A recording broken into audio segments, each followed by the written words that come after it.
Let's get started. So, welcome again, everybody, to the Hay Season Ahead webinar.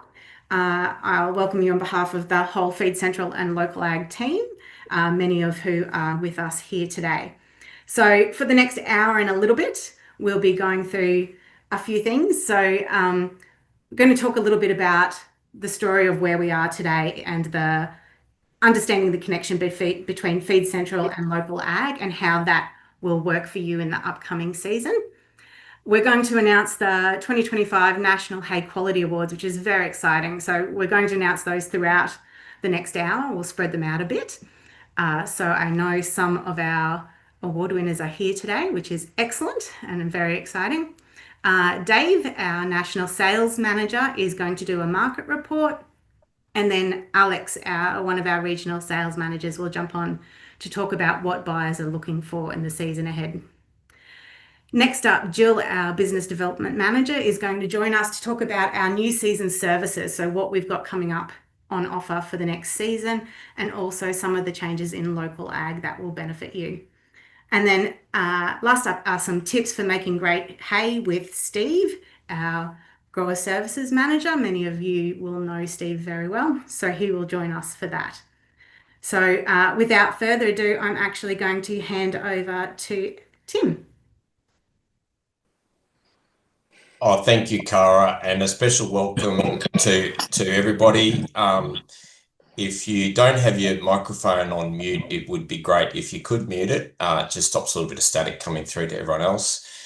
So I'd just like to welcome everybody that's here today, and it's a beautiful day across most of the country. So no doubt there's plenty of jobs to do out in the paddock. So we appreciate you being here today. And if you're watching at a later time, as many people will, then welcome to you as well, and thank you for watching. A very special welcome to those people that have done business with us over the last, especially over the last 6 months, 12 months, as we've transitioned towards local ag, and a welcome to the all our team members. I think we've got all our team members online today, and a special welcome to Kieran Maxwell as our former general manager.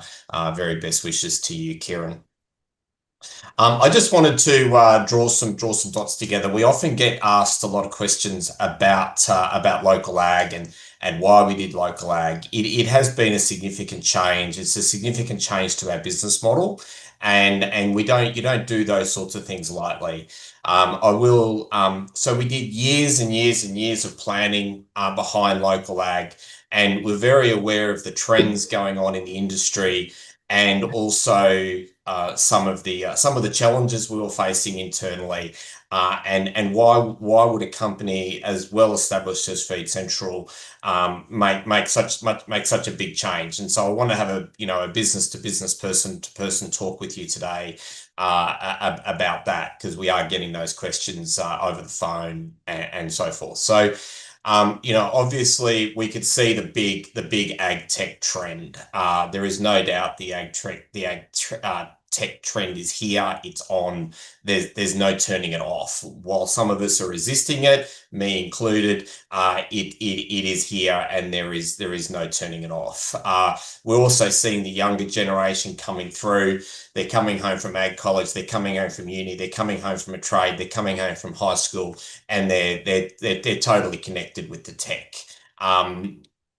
We also knew that we were good at tech. We knew that the Feed Central platform was growing, and we had lots of experience, and we had really good resources within our team in the tech space. Great relationships with coders. The coders are essentially part of our team, have been for a very long time. We'd done the Feed Central tech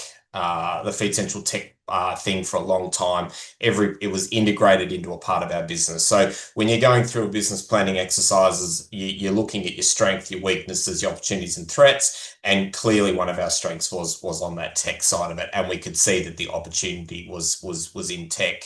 Opportunity also very much in people. So our platform very much combines people and relationship and tech. We knew the Feed Central web platform was growing, massive decision to shut down a successful platform and transition over to a new platform. We knew the Feed Central platform was growing, and internally we knew we were bottlenecked. Once you get to being able to sell, manage, do the contracts, do the receipt of payments, make payments to growers for around that 120,000 tons a year, the business is starting to get bottlenecks. New systems required, new processes required, more people required. And so we knew to grow past that 120,000 tons, we were going to need to considerably change the way we were doing things. Organizing trucks for 120,000 tons of hay a year, it's a lot of trucks. It's a lot of trucks to organize. It's a lot of responsibility. It's a lot of paperwork. It's a lot of Weybridge dockets. We knew that we're reaching sort of a bottleneck period. Um, the client feedback was also clear. The client feedback was that the clients they wanted to know what our fees were. They wanted to know where the dollar was being made. We were getting criticism for not a fully clear and functional system where everybody knew what the fees and charges were along the way. That feedback was coming through, and that's a key feature of the LocalAg system where it's totally transparent. We also knew sellers wanted more control of the supply chain. Buyers and sellers want more control of the supply chain. A lot of growers have got trucks these days. A lot of growers have got one brother managing the farm, one brother managing the trucking fleet. Growers businesses in the large scale grower businesses throughout southern Victoria, southern New South Wales, Victoria, for example. There's lots of people where essentially they've become not just a hay business, they've become a logistics business and a storage and warehousing business. And they've got trucks, they've got storage, they've got farms. So, and they're wanting more control over the supply chain. They're wanting their own trucks to do the work. They're wanting direct relationships with end users. But the thing we were very, very clearly seeing was that there's a lot of concern about payment. There's a lot of concern about payment. There's a lot of concern about inventory control, and there's a lot of concern about contract management. There's still a lot of problems in our industry with buyers and sellers in the honouring of contracts. There's a lot of problems in our industry around payment and payment security. And so we wanted to bring together a new platform that did all of that. And that meant massive change for us and our team and our business model. The other big feature was that only about 7% of our listings satisfied the criteria of the buyer that Feed Central was servicing.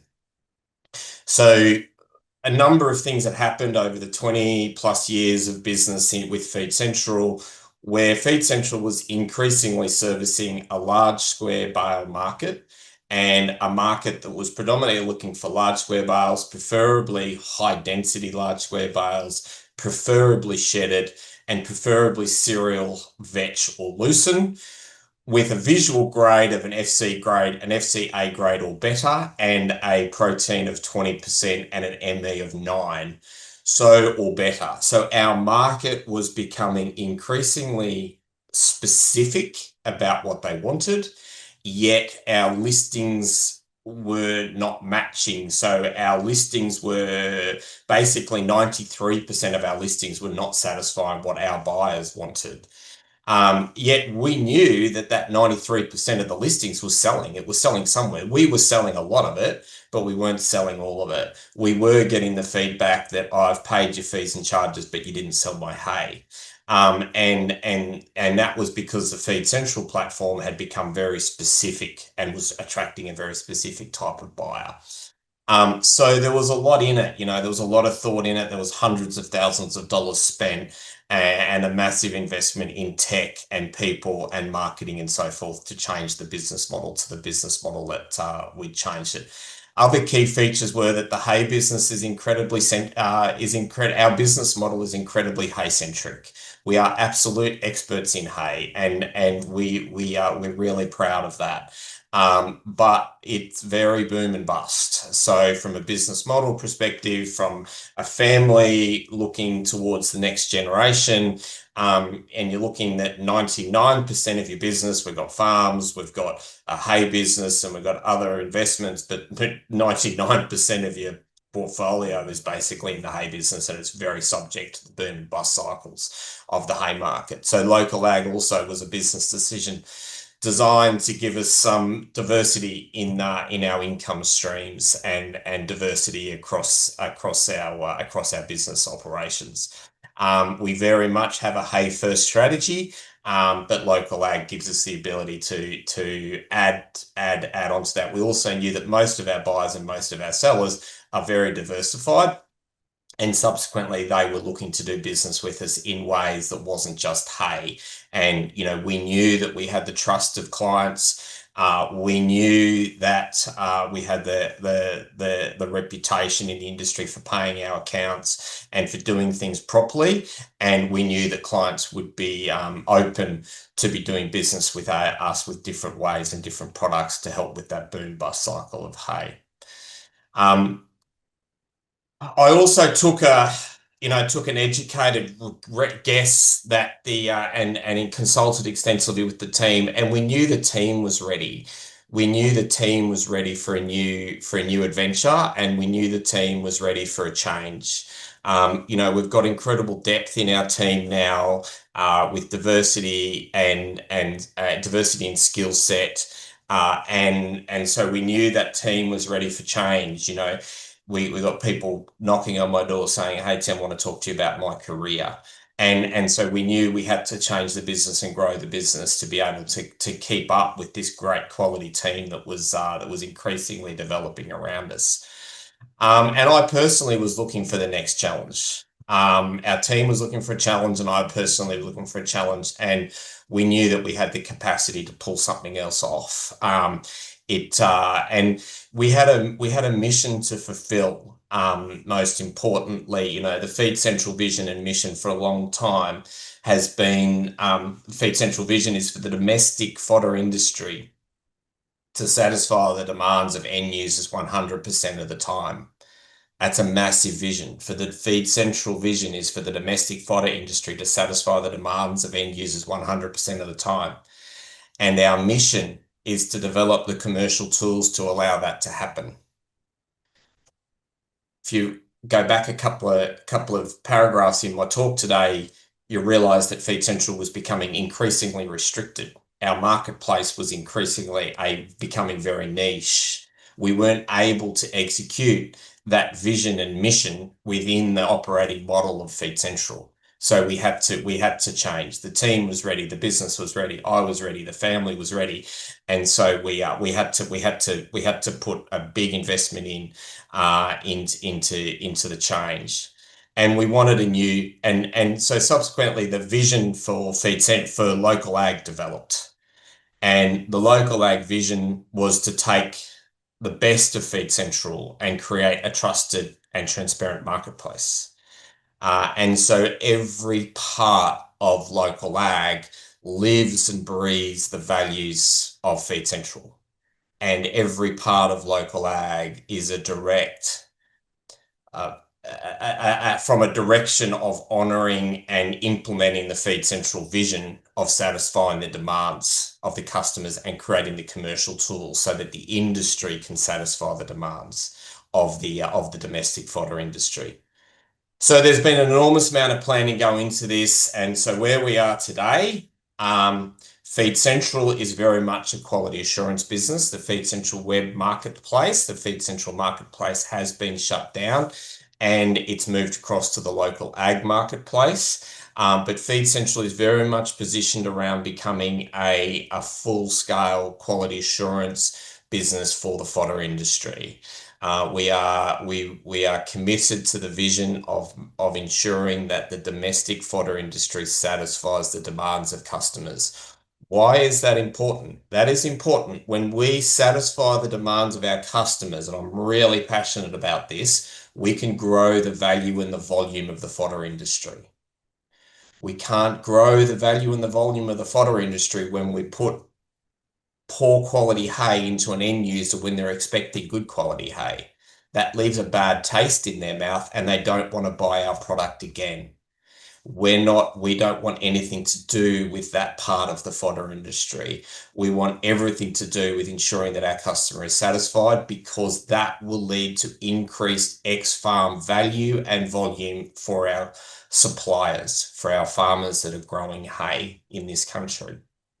So Feed Central is very much about the on-farm hay inspections. It's very much about the independent lab testing. We have had the commercial feed testing laboratory in our office here in Toowoomba for a very long time now, and that certainly continues. We're very much committed to the visual grading system. We know that the buyers and what we call the fuel gauge, where we're measuring that, where we're grading the hay, is very important to buyers.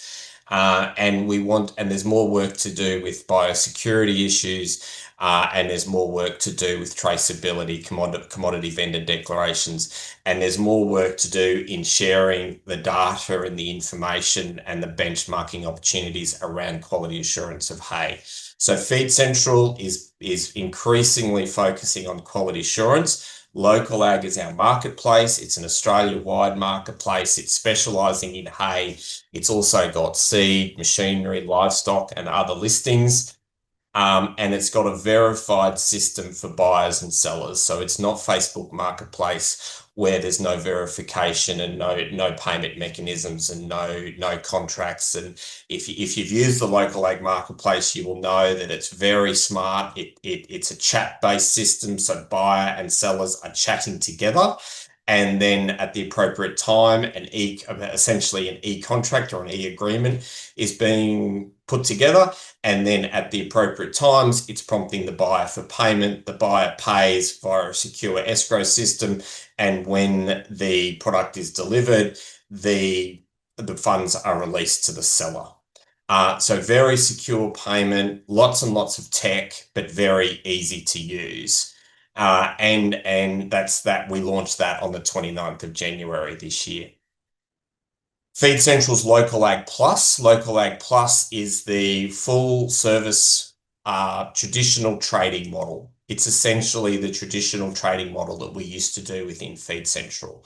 So Feed Central's LocalAg Plus is we handle all the inquiries, we handle all the negotiations, we handle all the contracts and all the freight. And we handle all the payments, and it's ideal for larger contracts. It's ideal for multiple loads, and of course it's very much ideal for people that just don't want to use the platform.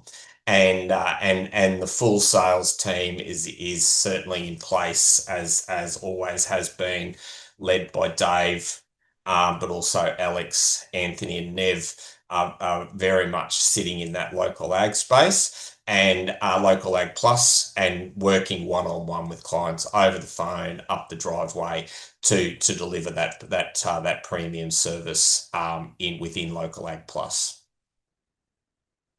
So where some of the key features of LocalAg, of the marketplace, is the ability to search very specifically for fodder.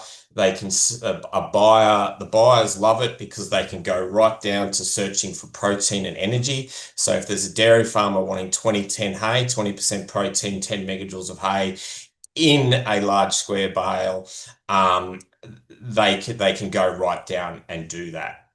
It was interesting. We took away delivered prices off the platform for a little while, and we had to bring it back really, really quickly. There was very strong feedback that the buyers were looking for delivered prices. So we brought the delivered prices back. It's now fully up and running within the LocalAg platform. And so you'll see on the middle screen there, the middle screenshot there, this is the mobile view on a mobile. So it's very clear on a mobile, works brilliantly within the app. And you've got the ex-farm price and you've got an indicative delivered price based on the location. You can see there that this particular supplier is verified for payment. So he's secure. He's gone through his registration requirements to ensure that he's got secure bank account details, and the ability for fraud is extremely limited. And this particular supplier's also had the full quality assurance package, which gives buyers lots and lots of certainty. The fuel gauge obviously shows the visual grading, and the feed test. This has got a protein of 4 and an energy of 6.79. So, and it's a wheat straw, so of a FCB grade. They can see all of that on the screenshot. They can then dig in for more detail. The buyer and then seller and then initiate the chat on LocalAg, which is almost essentially similar to a text message, where buyers and sellers are chatting, and you can see there when they're ready to create a deal, they create the draft deal. So it's a great little system. It's been fully tested. It got fully tested with the dry period in Southern Australia this year, and there were a few bugs that we would have, anyone would expect, and nothing extra out of the ordinary. All those bugs are totally fixed, and we've got some feedback that the coders will continue to work on to make a couple of things a little bit easier. But it's certainly off and running. So in the 8 months since launch, the 7.5 months since launch, there's been more than 13,000 messages sent across the platform. There's more than 550 agreements.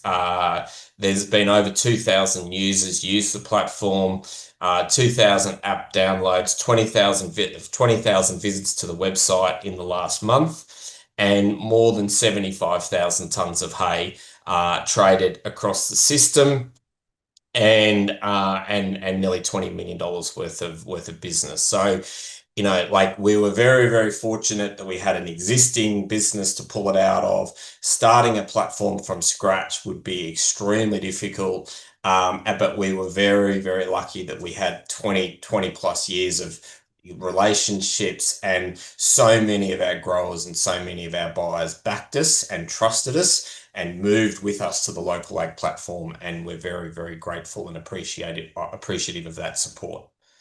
One of the things that I'm personally very proud of is the Local for Locals campaign. So everybody that creates a listing on LocalAg goes in the draw to win once a month, $1,000 gift cards to be donated to a local charity. So if Alex Peacock in Rochester wins the award, as he did, because him and Beck had their names drawn out of the hat a few months ago, they get to nominate a local group or a local charity of their choice. So they nominated the local primary school where Beck's kids go to school. And so we had an opportunity to donate $1,000 to the school. The local school in Warren has also received it, because the grower that won that particular month has also been a host of other small local, very local organisations win. So that's drawn once a month. So if you create a listing today and that listing gets advertised, when it's ready, once it's advertised, it goes in the draw for that month. So there's a good chance of winning that $1,000, and that's that $1,000 that it's just pushing back to the local community, because that's really important to us. So yeah, happy to take any questions from that section. I really just wanted to explain. We get a lot of questions why we did it and how's it gone, and really just wanted to dig into that and explain why we did it and so forth. Happy to field any questions. To ask a question, for those of you who haven't done this before, down the bottom of your Zoom meeting, there's a Q&A symbol. You can type a question in there and I will pass it on to Tim, or you can type a question throughout, and at the end, when we have some more time, we'll answer any questions that pop up in there.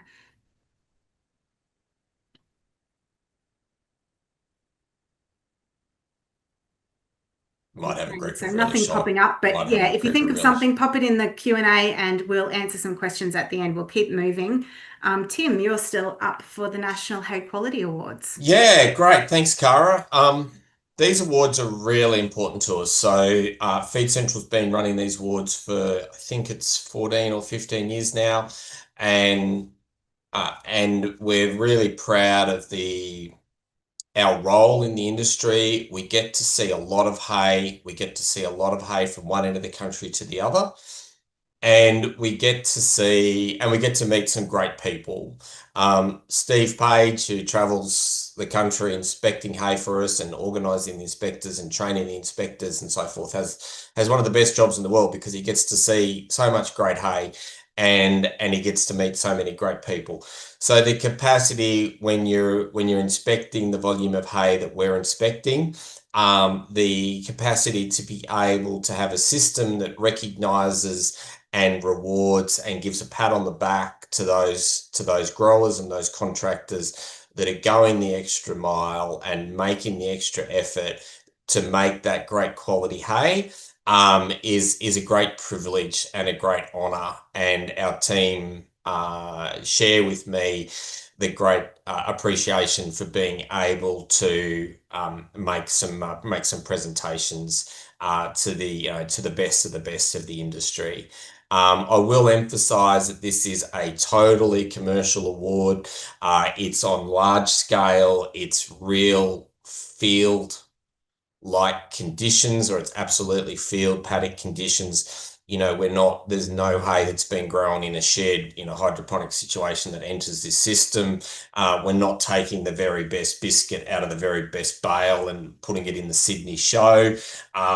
We are doing a random, we're going out and inspecting hundreds of thousands of tons a year and doing a systemized system for collecting core samples and using a system to assess the visual quality of the hay. And then then at the end of the year, we go through our records and look at what the very best is. So it's a real life, large scale award program here. And so, it obviously doesn't include every bale in the country, but it certainly includes a lot of hay. So the winners of these awards can be very, very proud of their hay and their efforts and their contribution to the industry. It's really important that we focus on quality hay.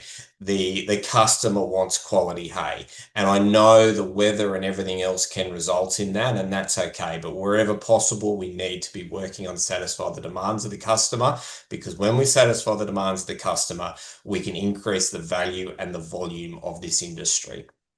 We want customers coming back and buying our product next year. We want customers to have a good experience. And that's why it's important that we focus and recognize and give due recognition to the people that have gone above and beyond and made some great hay. Great. Thank you, Tim. Sorry, did you have something else? No, no, you're good. You're in charge. Fantastic. Excellent. So I'm actually going to invite Rachel to join us now. So Rachel is our Grower Services Coordinator. She's here in the office in Charlton in Queensland. Many of you have probably talked to her over the years. So she's going to come on and actually present the awards for Queensland. Great, thanks, Cara. I'm really very honoured to be able to present the awards for Queensland. My name is Rachel, as Cara said. I'm the Grower Services Coordinator here at Feed Central. And yeah, I see all the visuals that come in from all of the inspections, our rovers, everything that's submitted for a visual inspection will come across my desk. So it's been a real honour to be able to do this. I'm here to present the Queensland Awards for the visual and the feed tests categories. So first up, the winner of the visual award for cereal hay was the Armstrongs from Chamarel Farming. They won both the visual and the feed test award with their barley hay that was also contracted that baled, that was Robert Southern Contracting. So that lot of hay won both those awards. And then we have the Lucerne hay, which is the other quantity for Queensland. The winner of our visual was Wade Alexander for Hayland Farm, which is a really nice area in Queensland. And they also had the feed test award from Matthew and Rachel Pulsford. We're a little closer to central Queensland in our area. We've had an interesting year.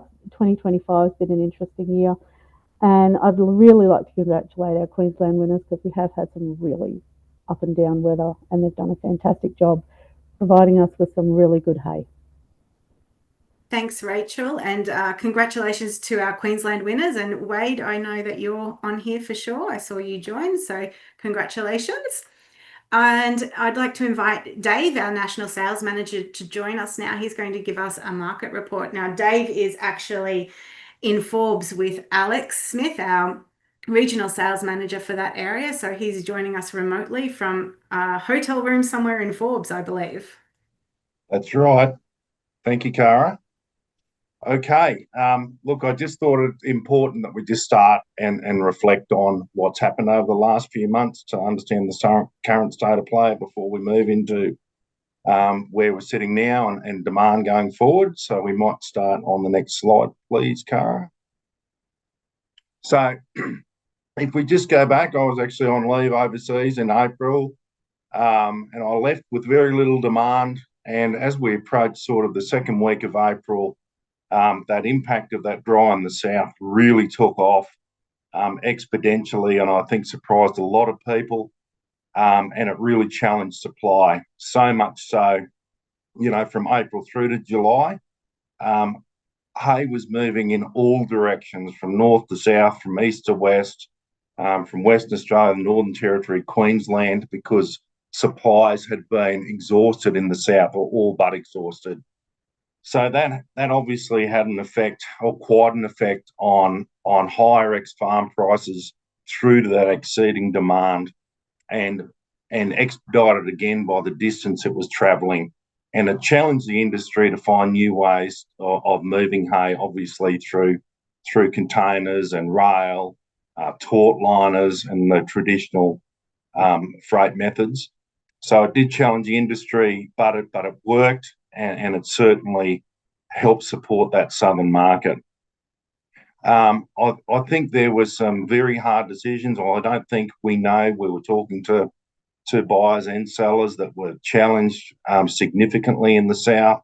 They had some very hard decisions. The graziers were destocking and then really investing in their nucleus herds to make sure they were securing their future. And there were some challenges around, when is this drought going to break? It was some hard conversations, and we spent a lot of time listening to our customers. The probably best part about that dry, if there's a positive, the positive was that the strong livestock prices, because of the season in the north, provided homes for those livestock, and it kept those prices up. So that was a little bit different than most droughts we see. And obviously through all that, all the sheds are empty, albeit you could drive around, you could see hay in sheds, but it was committed, and is still committed and moving across all points of Australia. So that was a very challenging time, and there were lots of question marks, and there's a lot of insecurity about where that was going to go. But if we move to the next slide, we started to see those rain events coming, all being late. A lot of crops were sown dry, and there was a very slow response. But when the rain came, I think I can speak on behalf of the whole team, the whole industry. The tone of our southern customers, buyers or sellers, lifted significantly, which was pleasing to hear. And as a result of that, demand eased. It didn't stop, it doesn't rain grass, that's for sure. So there's still demand, albeit it's come back, but we're certainly moving into a space where there's a body of feed developing, and confidence or grower sentiment is improving. So much so that we've seen recently over the last few weeks that there is a restocking mood in the south now, and it's helping keeping livestock prices strong. But it's certainly good to see that there's a real positive tone in what's going on, and there's some security now in new season albeit the volumes are yet to be determined and yields will be down across some major areas of the south. Next, thank you. So how this great continent of ours changes. The spring outlook is quite phenomenal when we look at this forecast through to November. The eastern half of Australia, or 60%, is forecast for above average rain. And with the season, particularly in the north, like the season started early, there's certainly hay being made and on the ground as we speak in Queensland right now. That will continue for some time, and it will move south as it traditionally does throughout the year. Probably from northern New South Wales and up, the season is earlier than it would traditionally be, whereas the south, it's going to be later than it would traditionally be. We sort of feel that there is going to be considerable volumes of hay, opportunistic hay made across Queensland and New South Wales, albeit that has some challenges in there's very few sheds from central New South Wales and above. And the weather predictions are going to create quite some challenges, albeit an early season as well with the start of the hay production for controlling moistures. The curing process and quality will yet to be determined by what that weather impact has. So very challenging times, or not so much challenging. It's good to see that regardless of what's made, we've just experienced a situation where all grades were sold, and the LocalAg platform allowed a lot of business to be done that we certainly couldn't have handled with the old Feed Central model, because there was just far too much demand for us to manage as a sales team. So the addition of LocalAg Plus certainly helped move all grades of hay, and with the demand being so strong, it helped move product that didn't have time to go through the traditional quality assurance system because the demand was just so high. Ungraded hay, small bales, round bales, whatever it was moving like wildfire. So with the season coming up, we're well set to be able to manage this again. Sorry, no, all good, thank you. So what about demand? If we just talk about the north for a second, the ongoing favourable pasture conditions in the north will see limited demand through spring. I think that's a pretty common message coming from buyers and sellers. There's record numbers of livestock in the north. There's record numbers of cattle on feed behind the wire. So demand will continue. There's no doubt about that. But we would expect the beef and dairy producers and the sheep producers that do have sheds that they will enter the prompt market. So hay will move potentially without any quality assurance straight out the back of the baler. Our LocalAg platform will allow that to happen better than ever. I see the expected season to open fairly strong, I'd say, for cereal hay, with the numbers sort of between 280 and 320 ex farm. That's for an A grade type cereal hay, but we can see that may come back as far as to $250 through to summer, just because we're expecting that lower demand until the first or second quarter of 2026. Feedlot capacity they're beyond capacity right now, to be honest. I've got cattle out the back.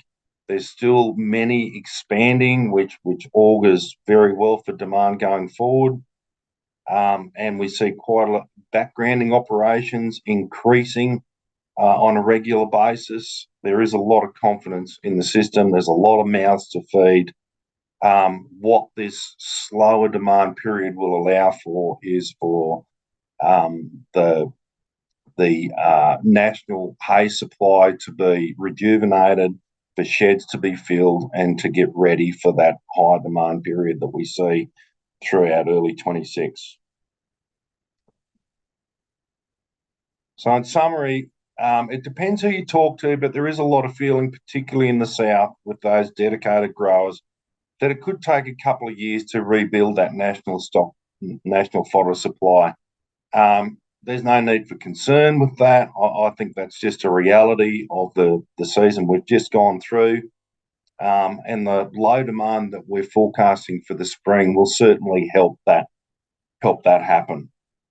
I think the general feeling across the industry is we're going to expect prices to soften through the remainder of 2025 and possibly into the early couple of months of 2026.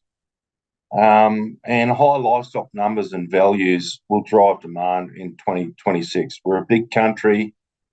We see dry times happen in every corner of the country throughout any particular season, and that will drive demand. And I think we're setting up to make sure that we can help anybody, buyer or seller, to get the right outcome.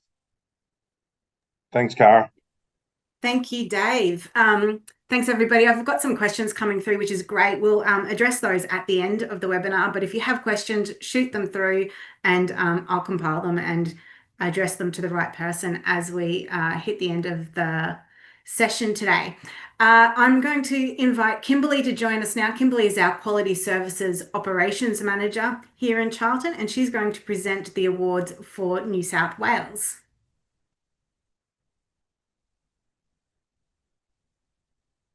Thanks, Cara.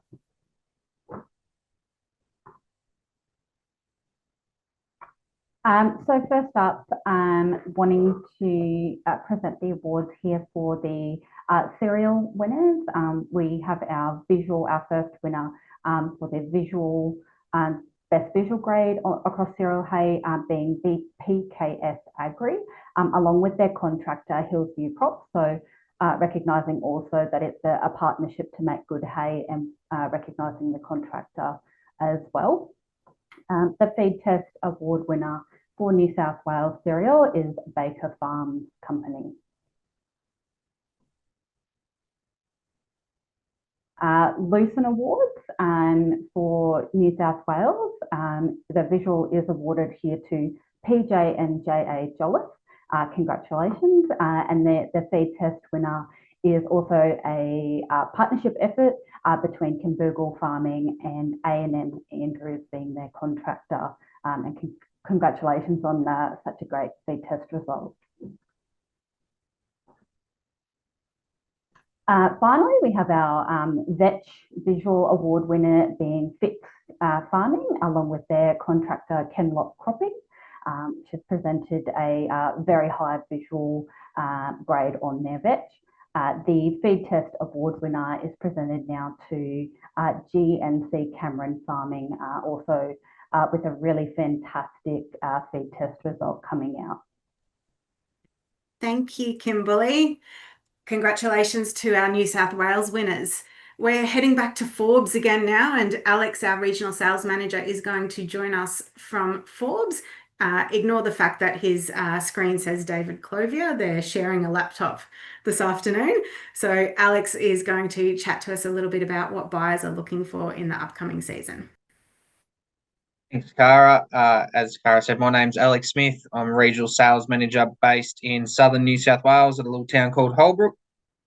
And I'm just going to give you a little bit of an overview today about what the buyers want. So as we move through our slides here, we have probably just 5 key dot points, and then as we walk through them, I'll talk more to each one. But I mean, the obvious ones are high quality, heavy, large square bales. I mean, freight and all those sorts of things work into that. High energy and good protein hay, consistent in colour with minimal weather damage, and obviously consistency from bale to bale. You don't want one load looking absolutely like an FCAA and then one load looking like a B grade.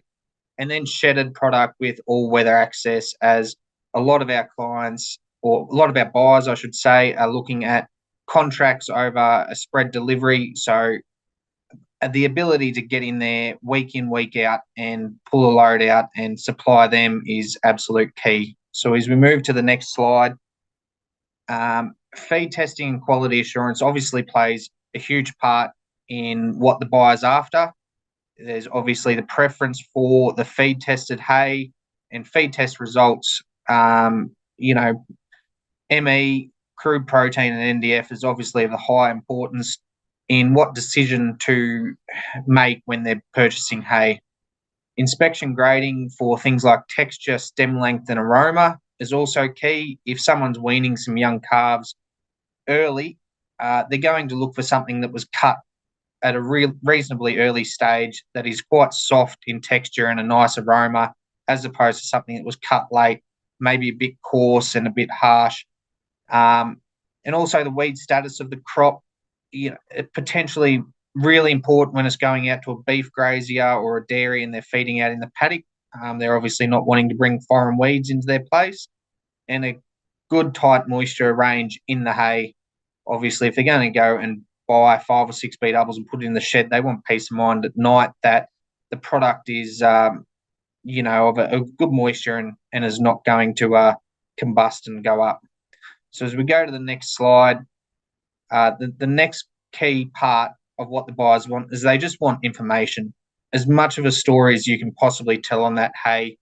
Photos, videos, a photo of the windrow, a photo of the baler, a photo of the shed that the hay is in, the core sample, the grab sample that shows how much leaf is on the product, and just gives a really good overview and adds to the confidence of what they're buying. A clear description on the hay. Is it a wheaten hay that's awned, or is it bearded? Was it cut late and potentially has some, seed developing in the head? And all those sorts of things really help the final story.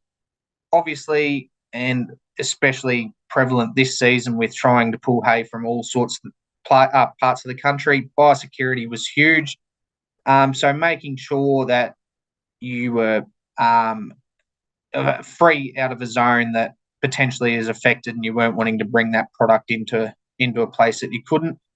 But most of all, at the end of the day, it's the delivered price that matters to the buyer. That they're obviously wanting the cheapest delivered price for the best quality that they can find.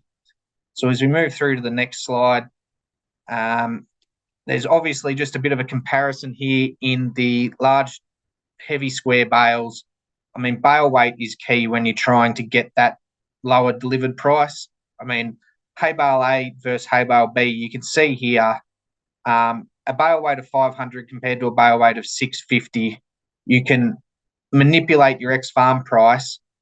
And if you're a grower in an area that doesn't particularly have a strong local market for buying, you can see the difference from 500 Ks to 1,000 Ks, what the freight difference makes with that extra weight on the truck. There's nearly a $30 a tonne saving for the heavier hay. So if you're in an area producing hay and you don't have that local market, having heavy bale weights helps you access further parts of the country that particularly need the hay. So as we move through to the next slide,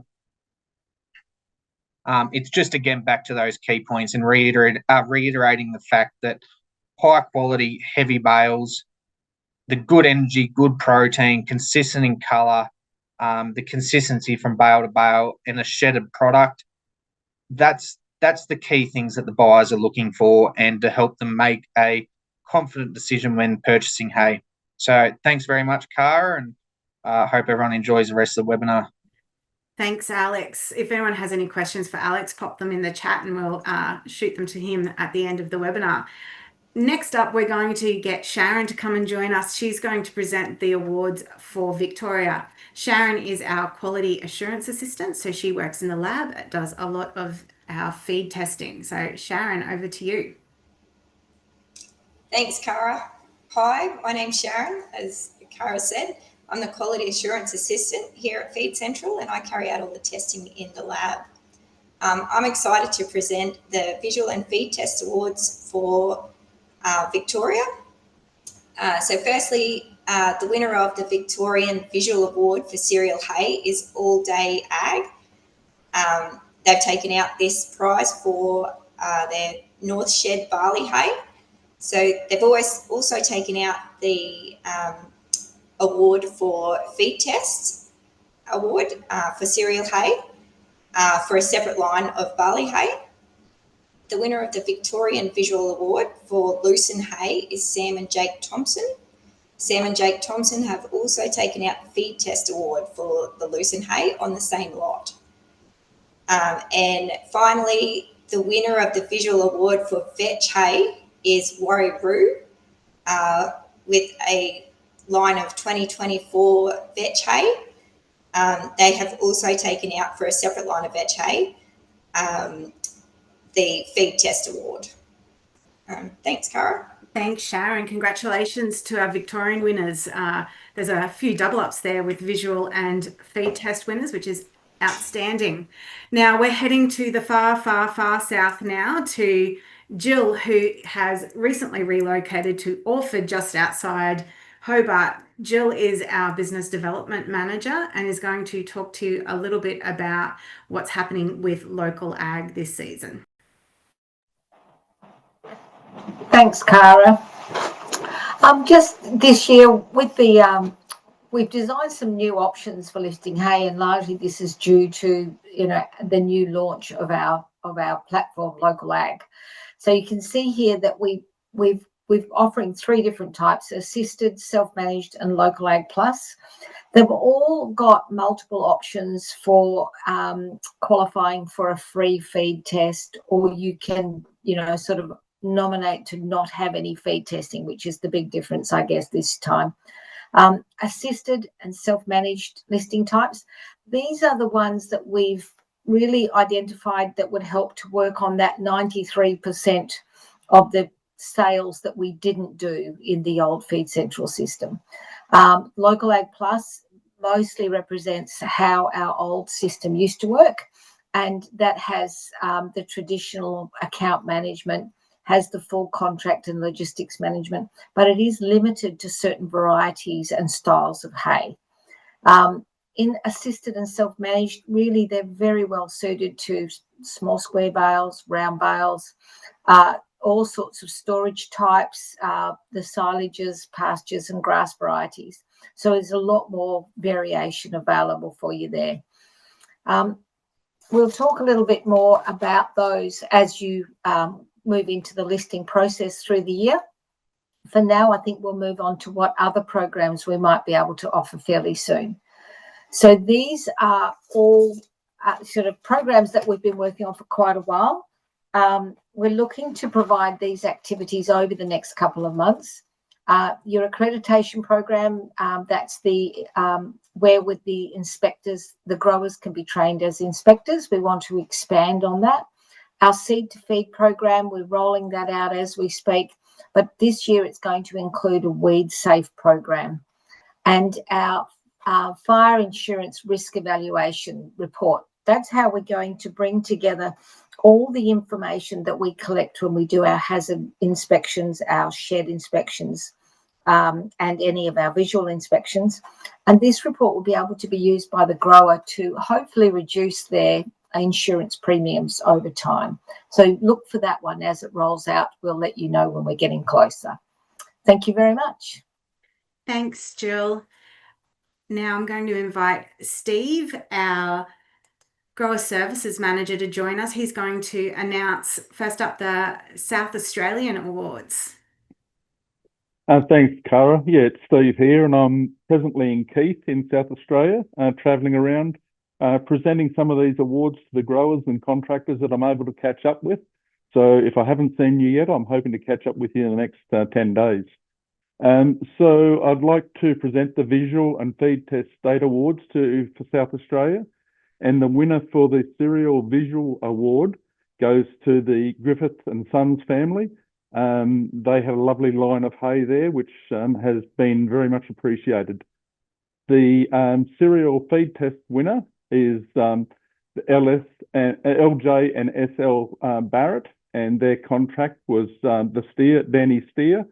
And yeah, a lovely line of cereal hay there. The South Australian Lucerne Visual Award winner goes to James Mowbray. And James is right down the southeast corner of South Australia here. and then the feed tester winner was the Patson nominees, and the contractor were the DM and GM Hancock Proprietary Limited. Again, a lovely line of lucerne there that feed tested very well.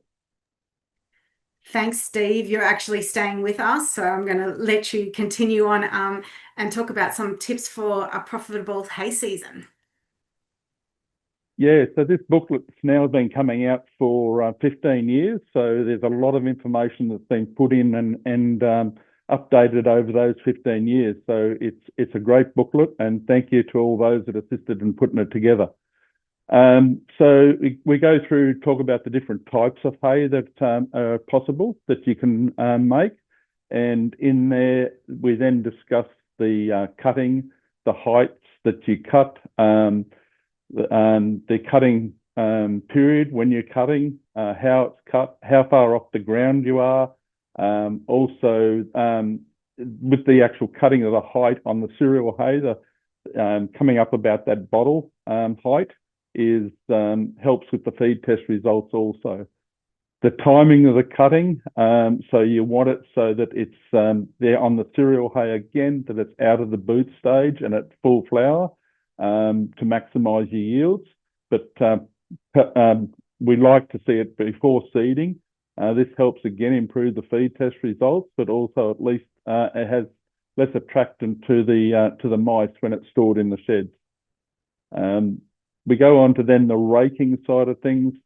The less raking, the best, but make those lovely big windrows, make them into a bit of a thatched roof type situation so that if you do get any rain on it, the rain runs off and causes less damage to what the product is. It also, again, as I say, you keep it up off the ground so that the breeze and the wind can get underneath that, and it helps it cure in a shorter period. Don't rush the baling. So make sure it's ready to go, because if you do start too early, there's nothing you can do to fix it, really. Wait till it's really right in the actual windrow. And we discuss this in the booklet. We give you a number of ways to actually test to make sure that curing process has gone through. The different types of moisture there are. You've got your stem moisture, which is due to your curing, and you've also got the atmospheric moisture, which, and to know the difference, understand the difference and what you're trying to do with those. The bale integrity, so make a good solid bale so that it stacks well. The more weight and the stronger those bales are, the less work there is in the paddock for you to get them off the paddock and stacked in the shed. They'll stack better. Know the paddock, and if there are areas in the paddock with different weed issues or different issues in moistures, keep these separate if possible, so that you don't want them downgrading or even causing issues in the shed of the quality hay if you've got a few bales that don't match that consistency. Avoid oversized bales. So if we do have a situation where we have high sugars, that can make a difficult baling period where it gets gummed up in the actual baler. So that can cause your bales to exceed their length and everything like that, which again then goes to issues with trucking and carting and putting it in your shed, storing it in your shed, and also the safety issues of potential bales falling over. Monitor the bale moistures in the paddock. Note the high moisture bales stacking separately when you're moving them to the shed. Bales from the headlands may have higher moisture levels. Also, where there are weed issues, if you've got some broadleaf weeds in there, they could cause hot spots or whatever within those bales. So keep them separate where possible. Even if you have the opportunity, either stack them totally separate and monitor closely in the shed, or leave them outside for a little while to monitor them out there so you're not having shed fires. There's an article in the actual booklet on the inoculants and preservatives, the advantages of using these with cereal hay with those slightly higher moisture bales. Apply it across the lot. The other thing is I like those products being used for vetch and also for lucerne. They help retain better leaf and get them in the bale and make a better quality product. With your sheds, get your sheds ready. Tidy up inside and out. Fix any leaks or poor drainage, as these can cause fires too.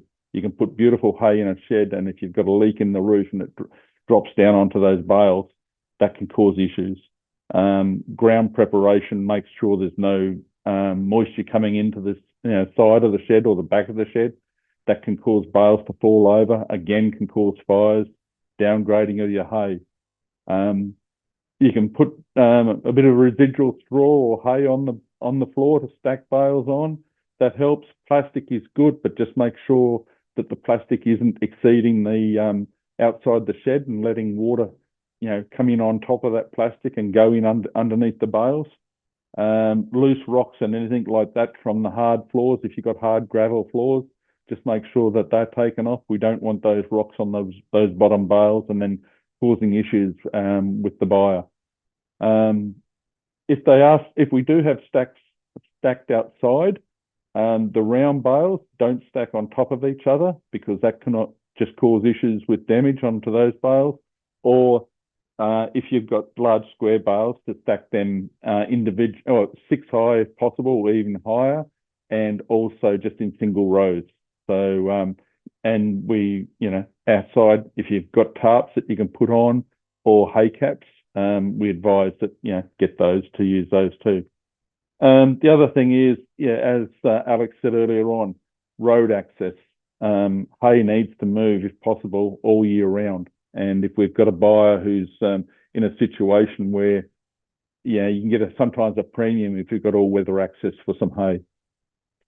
I think that's about it, Cara. Other than that, just the booklet's coming out next week. Keep an eye out for it. If you want a copy, you can download it on the system, or if you want a hard copy, if you put a lot into the system, you will get that sent to us in the mail. Thanks, Steve. Yes, so the tips for profitable hay season will be out next week. All of our webinar attendees will receive an email copy sent to them on its release, as well as a hard copy, as Steve said, if you list on the system.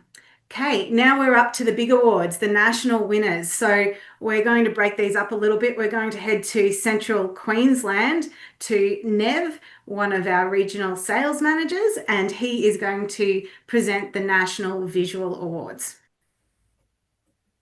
Hey, thank you, Cara. Now, this is a bit special, getting the privilege of talking about this side of it. The visual winner this year, I'd like to present that to Grant Allday of LocalAg in the Sea Lake area. That was the national cereal visual winner. So that's a very exciting, Grant. That line of barley hay was beautiful with a score of 696. So that's right up there. Well done. And then if we move on to the next national winner, and it's being shared this year, Peter Jolliffe, PJ and JA Jolliffe, sharing it with Halen or Wade Alexander, both exceptional hays. And we had the privilege of, I think, selling some of each one of these lots. So that's wonderful. Well done, guys. You've done a wonderful job with that. And then if we move on to the vetch, this is exciting too. Ethan Hocking of Waroo. That's a beautiful line of vetch. Ethan, you've done a wonderful job. Well done. So all the best for that side of it. Thank you.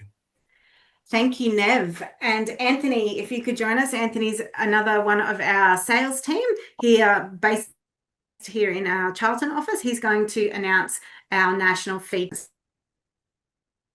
Yeah, thanks, Cara. So as mentioned, I'll do the national feed test winners for the cereal hay.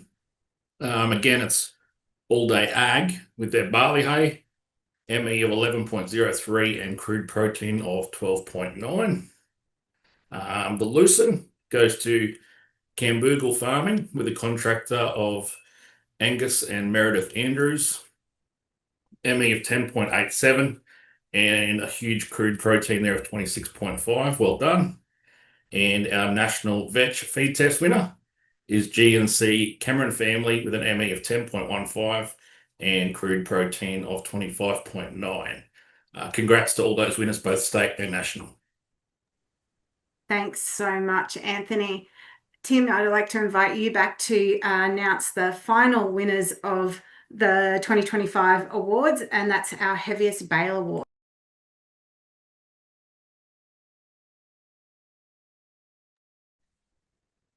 Thanks, Cara. Firstly, a huge congratulations to all the winners. It is a great privilege and a great pleasure of our team to be able to recognise all those winners, and we greatly appreciate the capacity to do business with so many people, including the winners of those awards.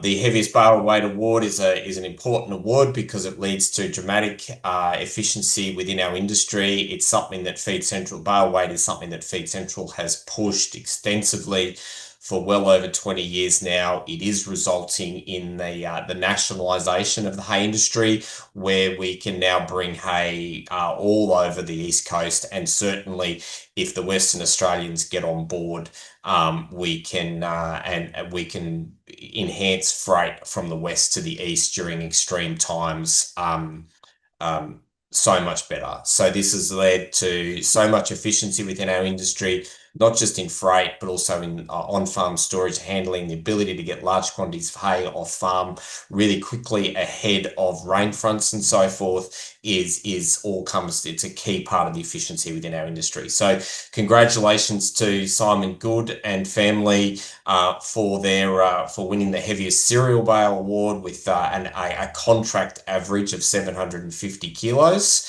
And the heaviest cereal straw award goes to Central West Contracting, who's Ben Wright from Central New South Wales. Great friends of the business, both those winners, and so a tremendous effort to do business with you guys regularly. And congratulations on winning those awards, and thank you for your contribution to enhancing the efficiency of the industry. So thanks, Cara. Thanks, Tim. I'm going to actually keep you on because we're heading into Q&A session now, and I've got a couple of questions here. And the first one's actually for you, Tim. Jim's asking around farm inspections and hay inspections in general, whether LocalAg has affected those numbers and whether they've dropped off due to the launch of LocalAg. Look, I think the number of inspections probably decreased a little bit this year, which is more in relation to seasonal conditions and not as much hay being made as in previous years. The uptake of LocalAg has, LocalAg Feed Central strongly encouraging hay inspections, and we'd certainly expect to see an increase in hay inspections in coming years. Thanks, Tim. Jill, I think this one is actually a good one for you to answer if you can pop back on. Rod at Mudgee is asking if you could briefly outline the machinery and hay equipment listings and how they work on LocalAg. Yes, sure. And that with the machinery listings, they're sort of listed as a commodity, like you would list whether you're hay, straw, or silage. But instead of having the criteria for explaining all the details about it, we leave that up to the seller fairly well. The listing just goes ahead as normal. You put in all the details. Lots of photos is the best way to have that. And then once that's up and running, we will promote the website and some of those listings through our marketing arm. So does that answer your question? I'm not sure whether I've covered that well for you. Rod, if you have a follow-up for that, please feel free to turn your microphone on. You can ask Jill directly. If you do. And then, Steve, there's a question for you from Jim as well around if there are issues with baling hay with low moisture. Yeah, thanks, Jim. Look, low moisture also can cause issues, of course. With the low moisture in a cereal hay, you lose that texture, you lose that softness that the buyers are looking for. That also goes with your lucerne and also your vetch. You lose quality. So the drier it is, the poorer the texture, and generally the poorer the quality of is the hay. It'll smash it a bit more, loosen and vetch. The leaf will drop out, therefore it affects your visual, not only your visual but also your feed test results. So yeah, try not to get it too dry, but we mainly experience problems with hay being high in moisture rather than low in moisture. Thanks, Steve. Now, Mark Alcorn, you have a question. You popped your hand up. If you want to unmute yourself, you can ask the question to whichever panelist you wanted to talk to.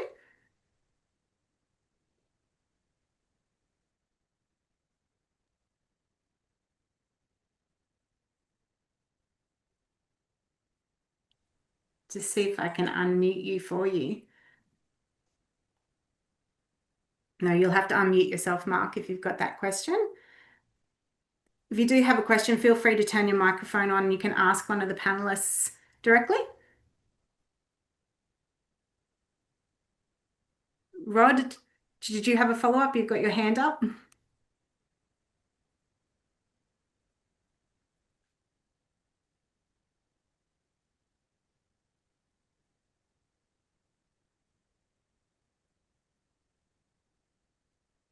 Got a couple of hands up, but no microphones coming on.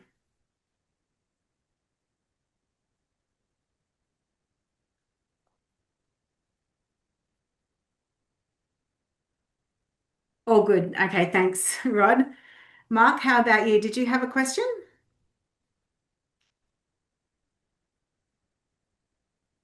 Don't think so.